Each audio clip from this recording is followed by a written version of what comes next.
Hey you guys, what's up? My name is Megan. Welcome back to my channel. Today we're going to be chatting about products that I didn't like. This is actually going to be a couple part series because your girl has a list. Someone suggested this idea. I did a whole poll on my Instagram just like asking what people would like to see. And I was like, okay, I think I could definitely pull together, like a few ideas for this video so I could at least get one up. And then I started thinking about it and going through like my highlight of empties and declutters. And I was like, wow, there are actually a lot of products that I hated. And a lot of them are kind of unpopular opinion, which is okay. So yeah, if you guys are interested in seeing what products I did not like, be sure to stay tuned. Also, don't forget to subscribe and ring the bell before you leave so that you guys are notified of all my my uploads. I don't know what I was about to say there. Yeah, but anyways, if you like this video, let me know by giving me a big thumbs up and let's get into it.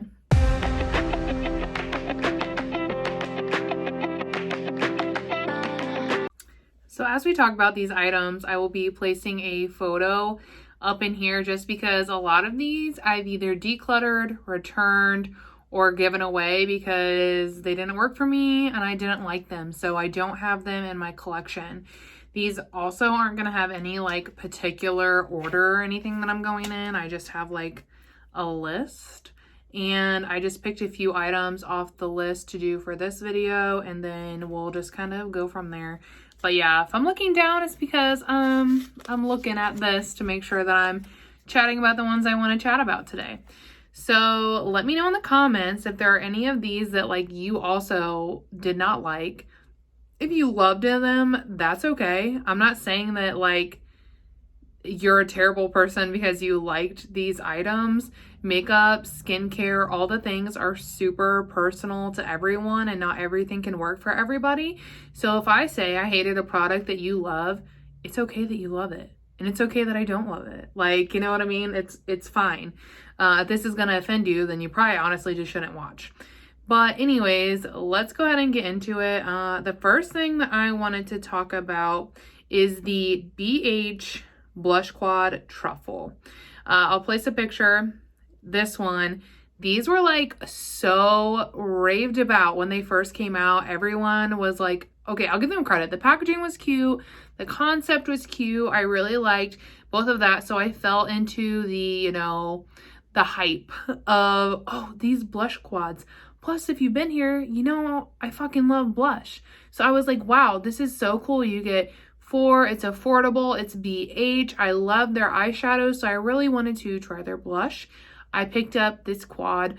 I had it, I don't know, I didn't have it that long because honestly, once I got it and I started playing with it and using the shades, they all looked pretty similar on my face.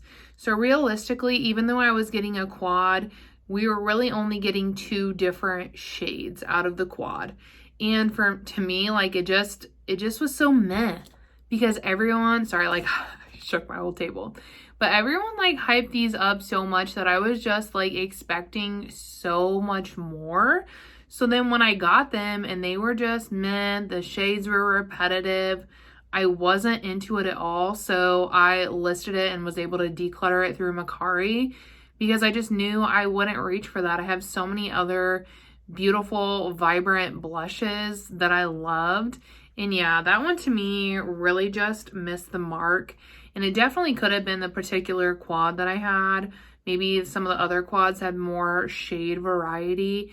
But for mine, they were just way too similar to even justify having 4 of them in there. Like, what was the point if they're all like the same? Just felt kind of lazy, but whatever. So that's the first product that I did not like, and yeah, decluttered that one. The next product is gonna be the CoverGirl Concealer. This I feel like has kind of become a little bit of a cult classic, at least on Instagram. A lot of people use this. It's known as a really good drugstore concealer. I was really excited to try it because I have a lot of friends that really love this concealer. And I've chatted about in other videos how I did go through a bit of a concealer journey. this concealer was part of that journey. To be honest, like what this reminded me of was Tarte Shape Tape. So I think that this CoverGirl concealer could be a dupe for the Tarte Shape Tape, because at least on my skin, it felt very drying. I will say it concealed, it did, it was good coverage, but it just felt like it sucked all the moisture out of my under eyes and got really like creasy, like crumbly looking. Like I'm not young, but I looked a lot older wearing that, so it just wasn't comfortable for me. I didn't like the texture, I didn't like the dry down, but I think that potentially it could be a really good dupe for Tarte Shape Tape if you guys are into that. The formulation was just not it for me, so I returned that one. The next product is the Urban Decay All Nighter Setting Spray. This is another one that everyone like raves about and they love and whatnot, and I only more recently just tried this, I would say within the past like 6 months, because I recently decluttered like the last little bit of it because the smell went off. But the Urban Decay All Nighter Setting Spray, I actually felt like it made my foundation more like oily, greasy, like dewy, you know what I mean? Like it didn't like dry it down, it like kind of broke it up and made it just look kind of ugh, which is weird because it's another one that everyone likes for your makeup to stay in place, but like it just did not have that effect on my skin. I prefer the de-slick option for the spray, and honestly, as of late, I'm not even really like a setting spray kind of gal anymore. I'm just getting into like the setting powders, like the pressed setting powders. That's kind of like more my jam lately, probably because I'm using more dewy products, so that's just like working better for me in general. But yeah, the Urban Decay All Nighter was like a huge mess for me, which sucks because it's expensive and it wasn't it. The next product is going to be from Kylie Cosmetics. It's the Kai Brow Gel. I got this like in a bundle for my birthday last year, and I was really excited about it because a lot of people had raved about the Kai Brow kit in general. So I was like, my brow's gonna be on fleek, you know, really pumped. It didn't really work out like that. The brow gel legit did nothing, which like I'm kind of going through a little bit of that anyways, because I'm going through a brow gel journey. Most of them are doing nothing these days, it seems. But yeah, that one was just like horrendous. Like the spoolie was super small, which I can appreciate, and then the packaging was super cute, but like it did nothing. Like nothing happened. I actually threw it away because I was so like, what is the point of you? You know what I mean? So that's not one that I would recommend. If you have a brow gel recommendation, let me know. I'm going through it. I'm trying to find the brow gel. But yeah, that one was a big mess for me, unfortunately. The next product is not makeup related, but it's like beauty related. And this is another really well loved product. It's an Isle of Paradise tanning drops.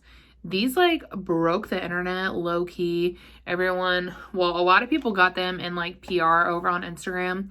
I was not one of those people, but everyone loved them so much that I went out and I fucking bought them. One, they are so overpriced and expensive. I don't think I still have the photo, but like literally that the component it comes in was smaller than the ColourPop foundation bottle. I took a picture because I was so appalled. I was like, what in the world? I paid how much for this little tiny bottle of these self-tanning drops? But I was like, you know what? Everyone loves these. Like, I'm excited. We're going to be tan. Let's go. And honestly, I use these for probably, well, I've used these several times before I ended up going ahead and returning them. I have a whole review up on my Instagram of them too, because I was honestly irritated. But so like how it went was like, you know, you can apply it in your own moisturizer, which is honestly another thing that sold me. I was like, okay, I can put some of this in my moisturizer, rub it in, put it on my body. Like this is gonna be life-changing for like self-tanning. So excited. So I did that. And when I did that, it applied like pretty patchy, which I thought was odd. And it's marketed as like, you don't need a mitt, you don't need any of that stuff, which was another bonus. So I was talking about this on my Instagram stories, and the brand messaged me and they told me that if I can't achieve like a non-streaky application, then I need to be like using a mitt. But I'm like, I don't want to use a fucking mitt. Like, you marketed this to me as not needing a mitt, so why are you telling me that I need a mitt? Like, that was the first thing that was like, strike number 3, because price, and then the component was small. It applied like streaky. And then I, you know, and don't come for me, I don't know how to self-tan, because I've been self-tanning for a long thing, and I prepped my body. I did all the prep, okay? And so I still continued to try to use it. And honestly, like I had the medium drops, and I got a decent amount of tan, but honestly, it was nothing compared to my like St. Mott's tanning, self-tanning mousse stuff. So I had like a mild tan, but not really. And the kicker was it faded so disgustingly.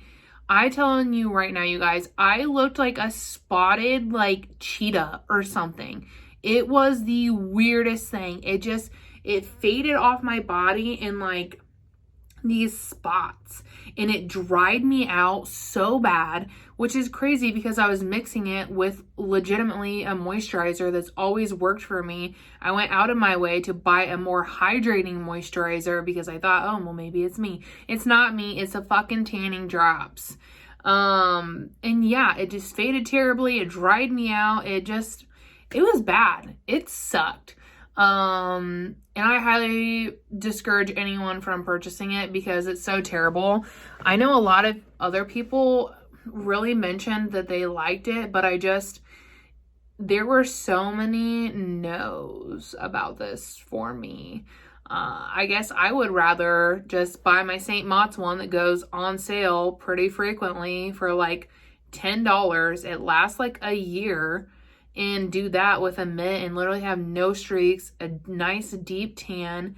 I haven't done it recently, obviously, okay? Obviously I'm white, I know this, but I'd have a nice deep tan and it would fade really nicely. Like, if you compare to like a good self-tanner, this one was not. So yeah, that got a little heated there for a second, but I really just hated that one. I had a really not good experience with it, and I don't recommend it. I thought that it really sucked, especially for the price.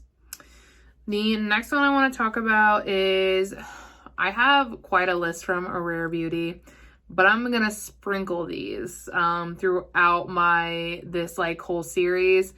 Because I just don't want people to think that like I have some kind of vendetta for Rare Beauty, but like the line is not good for my makeup preferences or my skin type, apparently. But I want to chat about that because I feel like it's a brand that's like super hyped up, and I agree. I love the packaging. The whole packaging and aesthetic is so gorgeous, which is why even though when the products weren't working for me, I kept trying more from the line because I was like, I want this to work for me. Like, I want to love Rare Beauty. But the matter of the fact is, I don't. The only things that I really love from there is these brushes. Like, I 100% feel these brushes are worth the price point. Like, they have been pivotal in my makeup application game. I love them. But this is really the only thing that I've loved. So yeah, I just want to talk about the items that didn't work for me and why they didn't work for me. And yeah, I'm gonna sprinkle them because I have a lot that didn't work for me. So the one I want to talk about today is the Rare Beauty Liquid Blush. I feel like this one really came down to preference, tone. I had the shade Love, which was like a deeper shade. So maybe that was like part of the problem, that the shade could have been too deep for me, but I have other blushes that are deeper and they work, like, you know what I mean? So I didn't really think the shade would be an issue when I purchased it. But anyways, I applied this blush every which way. Small dots on the cheek, blending it out on my hand first. Sponge, brush, fingers, all the things. And honestly, I just don't think it matches my preference because it's not a blush that is like buildable or anything like that. It's one that goes on like someone punched you in the face and you can't go back. It just was too pigmented for the tone. So maybe if I would have tried one that was like, I don't remember what the lighter one was called, but they had a really fair pink shade. Maybe that one would have worked better for me. But either way, like, it just was insane to me, like, how little product I could use and it still looked like I dumped the whole bottle on my face. And like, or, you know, how much product I would waste on my hand trying to get it diluted enough to look like even remotely okay on my face. I actually gifted it to one of my friends because I was like, you know what, this is beautiful, but I'm not going to use it because every time I use it, it's one of those products that would give me so much anxiety about fucking up my whole makeup look because you had to be so precise and particular with it that it was just like too risky. Like, I just couldn't put it on and know that my makeup was going to look great. It's like, yeah, this could go south so fast and ruin your whole look. So I was like, I'm not going to use this. She ended up using it, and she's deeper. Her complexion is deeper than mine, quite a bit deeper than mine. She's more like medium toned, I would say. And yeah, I would say she's medium to dark, especially now that it's like summer. But she even said for her, it was like far too pigmented. What she had to do was apply it and then put her foundation over it, and then it could work for her. So for me, like, that's just not the kind of product that I would like reach for or want in my collection, that it's like, you know, it only works under my foundation, and it probably wouldn't have even worked like that for me. But overall, I just didn't like the formulation. It wasn't like my preferences. The tone wasn't good for me. It was like a huge just like miss all around. But yeah, I kept trying Rare Beauty products because, like I said, I wanted to love them. I wanted to be a part of the crowd that was like, oh, I love Rare Beauty, blah, blah, blah, blah, blah. So I kept trying stuff. So another product that I tried from them is the Rare Beauty Foundation, which was another swing and a miss. I also did not like this. I have combination skin, for anyone that's like interested.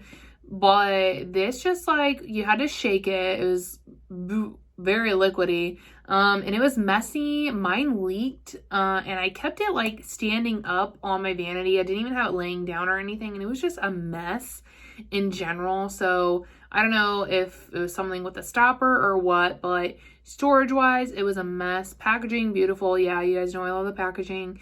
But anyway, the foundation itself, when applied to my skin, it was just like streaky, and I did this with a brush and with a sponge, but it was just like streaky and like, I don't know the word I'm looking for. It's like it was like crumbly almost, like, you know what I mean? Like, it would like ball up and look really like textured and gross and just like sit on top of my skin.